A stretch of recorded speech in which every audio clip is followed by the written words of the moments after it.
Hi there, I am Eric from Intel, and I'm going to show you how our Intel multi-buffer crypto feature can make your service mesh encryption go a lot faster. What is a service mesh? In your typical Kubernetes setup, you launch containers inside pods connected to services. In a large cluster, there could be thousands of these. Managing the communication among all these pods presents a challenge. This is where a service mesh like Istio comes in. When Istio starts, it sets up an ingress and egress gateway to manage traffic using Envoy to control that traffic. The service mesh traffic can grow to be quite huge.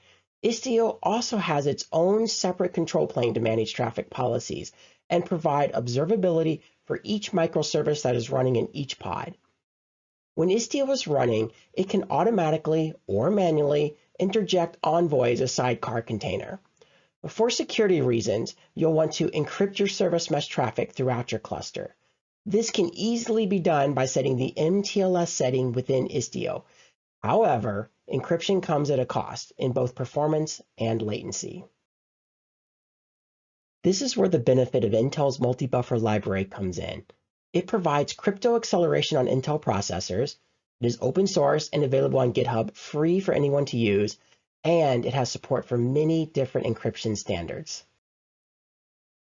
This feature has already been integrated into Istio and will be available starting in version 1.14. First, it was integrated into the Envoy upstream project, enabling the Intel multi-buffer feature. The newer version of Istio will include this updated Envoy with this feature ready to use. This multi-buffer feature works on any Intel 3rd generation Xeon Scalable processor or newer.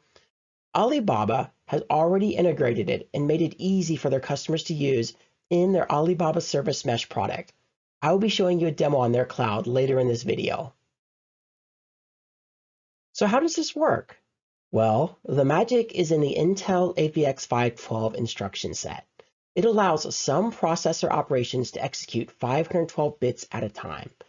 Without AVX 512, the bits to encrypt come 64 bits at a time.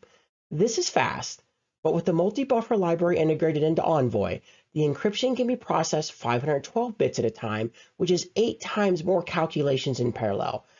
Not only does this offer more encryption throughput, but it can also reduce the overall latency.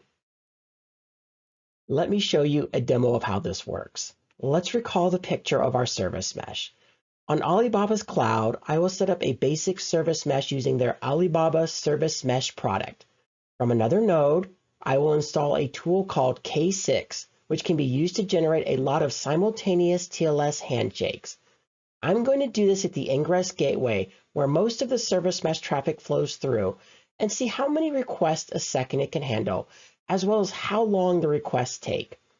First, I will show this with the multi-buffer feature off, and then I will rerun the K6 benchmark with the feature turned on. On Alibaba's cloud, I have a worker node. These are G7 nodes with Intel AVX 512 support. The Launch Advisor node is where I installed K6 to run a benchmark.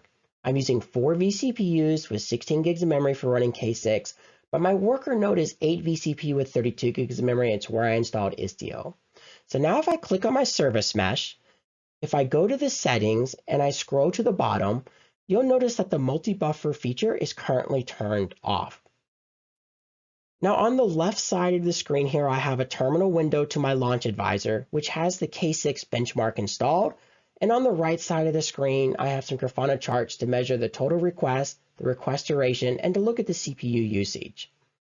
If I describe the Istio config map and look at the settings, you will see that the multi-buffer feature is currently turned off. It's set to false. Now what I need to do is I need to get the IP address of my ingress gateway, and I'm going to use this command to do it. Now if you notice, if you look at the IP address, it's set to .56. I'm going to do a K6 run. I've set this to 50 virtual users for a duration of 60 seconds, and I'm using a demo.js file. This file is using an ECDHE RSA key with AES 128 GCM SHA-256, and it's using the server host environment variable that has that ingress gateway IP address. On the right, you'll notice that the Grafana chart takes a few seconds to start updating, and it's currently set to update every 5 seconds. If you've ever worked with Prometheus or Grafana, you'll know that it takes a little bit of time for the data to start showing. We're starting to get some data now, and as you can see, the request total is starting to climb higher. You'll also notice that the latency is around 25 milliseconds.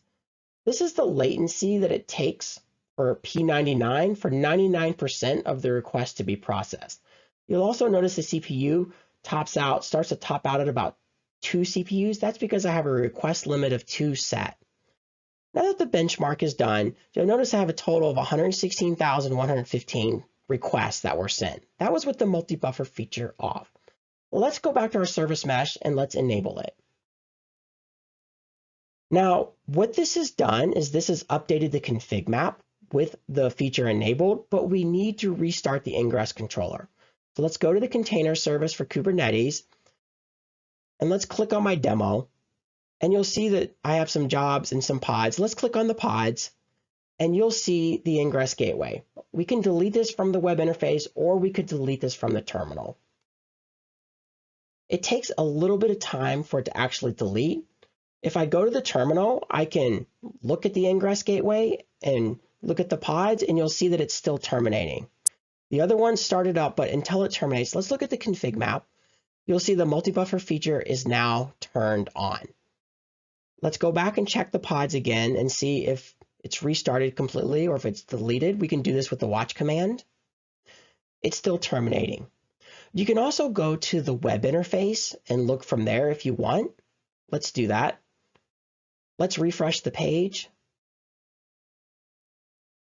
Okay, it looks like it's completely terminated and the new one is running, and our watch command confirms that. Now we need to get the updated IP address. Let's use that same command again. You'll notice that it ends in a .57, so we now have the new IP. Let's do another K6 run. As it runs, let's talk about what's going on. The multi-buffer library provides crypto acceleration, primarily targeting packet processing applications.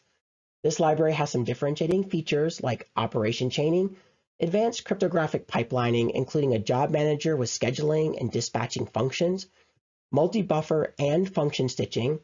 The API hides the underlying implementation details from an application. This multi-buffer library allows instructions to operate on a buffer of 8 RSA operations at one time. Once they're all gathered, they're processed simultaneously. The default setup for Envoy is to do synchronous operations, so the handshake operation blocks thread execution. But Envoy has this extension type called private key provider, which does allow asynchronous operations, and that's what the multi-buffer library uses. Now, if you look at the chart, you'll notice that the requests per second are going much faster, and the latency is much lower. Instead of 25 milliseconds, it's down to 10 milliseconds. You also notice that the total is noticeably higher as far as the total requests, and this is with the multi-buffer feature turned on. The CPU usage is still 2 CPUs. This is one of the really nice features of using AVX512 CPU instructions to do encryption. As you can see, the multi-buffer feature really adds a lot of performance with lower latency. And best of all, this feature is something that you get by default when using an Intel 3rd generation Xeon Scalable processor. This feature has already been merged into Istio and will be available in version 1.14. To enable it, you will need to modify your Istio configuration YAML and add a pod annotation with a private key provider called CryptoMB, which is the crypto multi-buffer feature. If you want some more information on how this works, we have a presentation done at KubeCon that goes into details and explains how the technology really works. Also, if you want to learn more about the Intel Integrated Performance Primitives Cryptography Library, check out our GitHub. I hope you give the feature a try.